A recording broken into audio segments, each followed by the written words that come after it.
ರಾಜ್ಯದಲ್ಲಿ LPG cylinder ವಿತರಣೆಯಲ್ಲಿ ಸುಧಾರಣೆಯಾಗಬಹುದು ಅಂತ. ಕಳೆದ 3 ದಿನದಲ್ಲಿ 20% ಅಧಿಕ ಸಿಲಿಂಡರ್ ಸರಬರಾಜಾಗಿದೆ. ಕಮರ್ಷಿಯಲ್ ಮತ್ತು ಆಟೋ LPG ಸರಬರಾಜು ಕೂಡ ಹೆಚ್ಚಳವಾಗಿದೆ. ಜನರಿಗೆ ತೊಂದರೆಯಾಗದಂತೆ ಹೆಚ್ಚುವರಿ ಸಿಲಿಂಡರ್ಗಳನ್ನು ವಿತರಣೆ ಮಾಡಲಾಗ್ತಾ ಇದೆ. ಸದ್ಯ ಗೃಹ ಸಿಲಿಂಡರ್ನ ಕಡೆಗಷ್ಟೇ ಆದ್ಯತೆಯನ್ನು ಕೊಡ್ತಾ ಇದ್ದಾರೆ. ಇವತ್ತಿನಿಂದ ಕಮರ್ಷಿಯಲ್ ಗ್ಯಾಸ್ ಸಿಲಿಂಡರ್ನ ಕಡೆಗೂ ಕೂಡ ಆದ್ಯತೆಯನ್ನು ಕೊಡುವಂತ ಸಾಧ್ಯತೆಗಳಿದ್ದಾವೆ.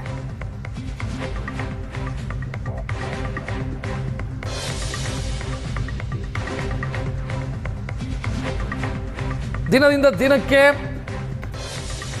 ಯಾವ ರೀತಿ ಪರಿಸ್ಥಿತಿಯನ್ನು ನಿಭಾಯಿಸ್ತಿದೆ ಸರ್ಕಾರ ಅನ್ನೋದನ್ನು ನೋಡ್ತಾ ಇದ್ದೀರಿ.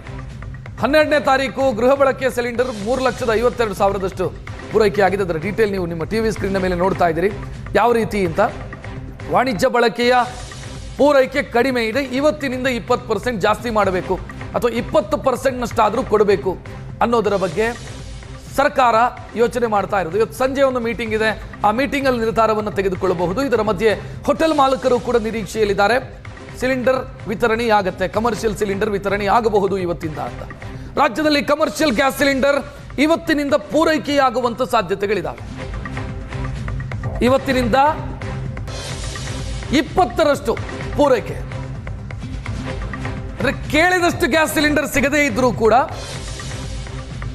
ಸದ್ಯದ ಪರಿಸ್ಥಿತಿಯನ್ನು ನಿಭಾಯಿಸುವುದಕ್ಕೆ ತಕ್ಕಂತೆ ರೇಷನಿಂಗ್ ವ್ಯವಸ್ಥೆಯ ಮುಖಾಂತರ ಸಿಲಿಂಡರ್ ಪೂರೈಕೆಯಾಗುವಂತ ಸಾಧ್ಯತೆಗಳಿದ್ದಾವೆ. ಇದರ ಬಗ್ಗೆ ಹೋಟೆಲ್ ಮಾಲಕರು ಮಾತನಾಡಿದ್ದಾರೆ. ಹೋಟೆಲ್ ಮಾಲಕರ ಸಂಘದ ಅಧ್ಯಕ್ಷರು ಕೂಡ ನಿರೀಕ್ಷೆ ವ್ಯಕ್ತಪಡಿಸಿದ್ದಾರೆ. ಆಗತ್ತೇನೋ, ಎಲ್ಲವೂ ಸರಿ ಹೋಗದಿದ್ರೂ ಕೂಡ ತಾತ್ಕಾಲಿಕವಾದಂಥ ಪರಿಹಾರ ಸಿಗುತ್ತೆ ಅನ್ನೋ ನಿರೀಕ್ಷೆಯನ್ನು ವ್ಯಕ್ತಪಡಿಸಿದ್ದಾರೆ. ಕೇಂದ್ರ ಸರ್ಕಾರ ಹಾಗೂ ರಾಜ್ಯ ಸರ್ಕಾರ ಸೇರಿ 20% ಕಮರ್ಷಿಯಲ್ ಗ್ಯಾಸ್ ಅನ್ನು ಒದಗಿಸುತ್ತೇವೆ ಅನ್ನುವಂತ ಆಶ್ವಾಸನೆಯನ್ನು ಕೊಟ್ಟಿರ್ತಾರೆ. ಕಾದು ನೋಡ್ತೇವೆ. ಕನಿಷ್ಠ 20% ಬಂದರೆ ಸ್ವಲ್ಪ ಮಟ್ಟಿಗೆ ನಮಗೆ ಜೀವ ಬಂದಂಗೆ. ಈಗಾಗಲೇ ಪರ್ಯಾಯ ವ್ಯವಸ್ಥೆ ಬಹಳಷ್ಟು ಹೋಟೆಲ್ಗಳಲ್ಲಿ ಮಾಡಲಾಗಿದೆ. 40,000 ಹೋಟೆಲ್ಗಳಲ್ಲಿ ಕೆಲವು ಹೋಟೆಲ್ಗಳು ಅನಿವಾರ್ಯದಲ್ಲಿ ತೆರೆದಿರುವುದಿಲ್ಲ. ಕೆಲವೊಂದು ಹೋಟೆಲ್ಗಳು ಹಾಫ್ ಡೇ ಮಾಡ್ತಾ ಇದ್ದಾರೆ. ಮೆನುವನ್ನು ಕಡಿಮೆ ಮಾಡಿದ್ದಾರೆ. ಹೀಗಿದ್ದರೂ 20% ಅಷ್ಟು ಬಹುದೊಡ್ಡ ಸಹಕಾರ ಆಗದಿದ್ದರೂ ಸ್ವಲ್ಪ ಮಟ್ಟಿಗೆ ನಮಗೆ ಅನುಕೂಲವಾಗಬಹುದು. ಇದಕ್ಕೆ ನಮ್ಮ ರಾಜ್ಯ ಸರ್ಕಾರದ ಮುಖ್ಯಮಂತ್ರಿಗಳಿಗೆ ಹಾಗೂ ಮುಖ್ಯ ಕಾರ್ಯದರ್ಶಿಗಳಿಗೆ ನಾವು ವಂದನೆಗಳನ್ನು ಹೇಳ್ತೇವೆ. ಕಾದು ನೋಡೋಣ. ಕನಿಷ್ಠ 50% ಬಂದರೆ ಬಹಳಷ್ಟು ಉಪಕಾರ ಆಗುತ್ತದೆ ಅಂತ ನಮ್ಮ ಅಭಿಪ್ರಾಯ. ಸದ್ಯ ಹೋಟೆಲ್ ಮಾಲಕರು ಹೆಚ್ಚುವರಿ ದುಡ್ಡು ಪಾವತಿಸಿ ಗ್ಯಾಸ್ ಸಿಲಿಂಡರ್ಗಳನ್ನು ಎಲ್ಲೆಲ್ಲಿಂದಲೋ ಅಡ್ಜಸ್ಟ್ ಮಾಡ್ತಾ ಇದ್ದಾರೆ.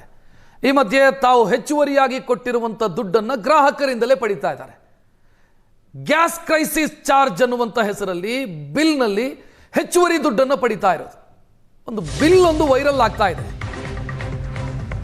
ಬೆಂಗಳೂರಿನ ಕೆಫೆಯೊಂದರಲ್ಲಿ ಮಿಂಟ್ ಲೆಮನೇಡ್ ಅಂದ್ರೆ ನಿಂಬೆಹಣ್ಣು ಜ್ಯೂಸು ಅದನ್ನೊಬ್ಬ ಗ್ರಾಹಕರು ಆರ್ಡರ್ ಮಾಡಿದ್ದಾರೆ. ಅವರ ಬಿಲ್ನಲ್ಲಿ ಗ್ಯಾಸ್ ಕ್ರೈಸಿಸ್ ಚಾರ್ಜ್ ಅಂತ ಹಾಕಿದ್ದಾರೆ. ನಿಂಬೆಹಣ್ಣು ಜ್ಯೂಸಿಗೆ ಯಾವ ಗ್ಯಾಸ್ ಯೂಸ್ ಆಗುತ್ತೆ? ಆದ್ರೆ ಕೆಫೆಯವರು ಹಾಕಬೇಕಾದ್ರೆ ಇದಕ್ಕೂ ಸೇರಿಸಿ ಬಿಲ್ ಹಾಕಿಬಿಟ್ಟಿದ್ದಾರೆ. ಗ್ಯಾಸ್ ಕ್ರೈಸಿಸ್ ಚಾರ್ಜು ಅಂದ್ರೆ ಗ್ಯಾಸ್ ಬಿಕ್ಕಟ್ಟಿನ ದರ ಅಂತ 17 ರೂಪಾಯಿ ಹೆಚ್ಚುವರಿ ಬಿಲ್ ಹಾಕಿದ್ದಾರೆ. ಮಿಂಟ್ ಲೆಮನೇಡ್ ಅಂದ್ರೆ ಜ್ಯೂಸು, ನಿಂಬೆಹಣ್ಣು ಜ್ಯೂಸು, ಅದಕ್ಕೆ 17 ರೂಪಾಯಿ ಗ್ಯಾಸ್ ಕ್ರೈಸಿಸ್ ಚಾರ್ಜ್. ನೋಡ್ತಾ ಇದ್ದೀರಿ, ಈ ಬಿಲ್ಲು ಸೋಷಿಯಲ್ ಮೀಡಿಯಾದಲ್ಲಿ ವೈರಲ್ ಆಗೋದಕ್ಕೆ ಶುರುವಾಗಿದೆ. ಬೆಂಗಳೂರಿನದ್ದೇ ಇದೆ. GST ಬಿಲ್ಲಲ್ಲಿ ಸಹಜವಾಗೇ ಇರುತ್ತೆ. ಆದರೆ ಈಗ ಹೊಸದಾಗಿ ಸೇರ್ಕೊಂಡಿರೋದು ಗ್ಯಾಸ್ ಕ್ರೈಸಿಸ್ ಚಾರ್ಜು ಅಂತ.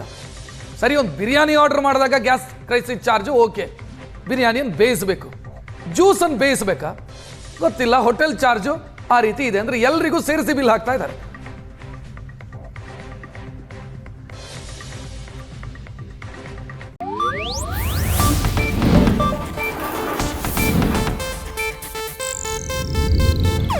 ಇದು ಏಷ್ಯಾನೆಟ್ ನ್ಯೂಸ್ ನೆಟ್ವರ್ಕ್ ಪ್ರಸ್ತುತಿ.